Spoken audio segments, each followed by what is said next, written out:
أعوذ بالله من الشيطان الرجيم. بسم الله الرحمن الرحيم.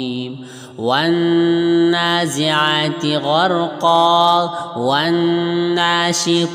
نشطا والسابحات سبحا فالسابقات سبقا فالمدبرات أمرا يوم ترجف الراجفة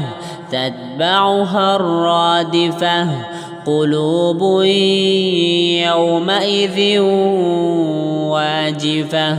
أبصارها خاشعة يقولون أئنا لمردودون في الحافرة أئذا كنا عظاما نخرة قالوا تلك إذا كرة خاسرة فإنما هي زجرة واحدة فإذا هم بالساهرة هل أتاك حديث موسى إذ ناداه ربه بالواد المقدس طوى اذهب إلى فرعون إنه طغى فقل هل لك إلى أن تزكى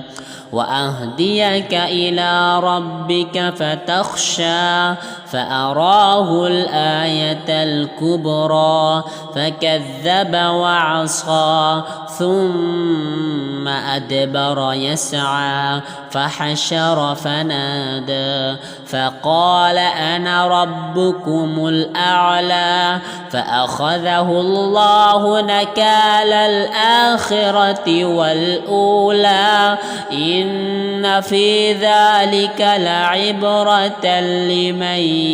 يخشى أأنتم أشد خلقا أم السماء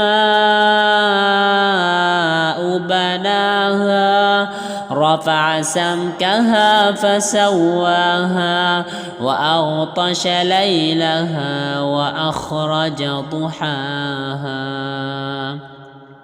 والأرض بعد ذلك دحاها أخرج منها ماءها ومرعاها والجبال أرساها متاعا لكم ولأنعامكم فإذا جاءت الطامة الكبرى يوم يتذكر الإنسان ما سعى وبرزت الجحيم لمن يرى فأما من طغى وآثر الحياة الدنيا فإن الجحيم هي المأوى وأما من خاف مقام ربه ونهى النفس عن الهوى فإن الجنة هي المأوى يسألونك عن الساعة أيان مرساها فيم أنت من ذكراها إلى ربك منتهاها إنما أنت منذر من يخشاها كأنهم يوم يرونها لم يلبثوا إلا عشية أو ضحاها.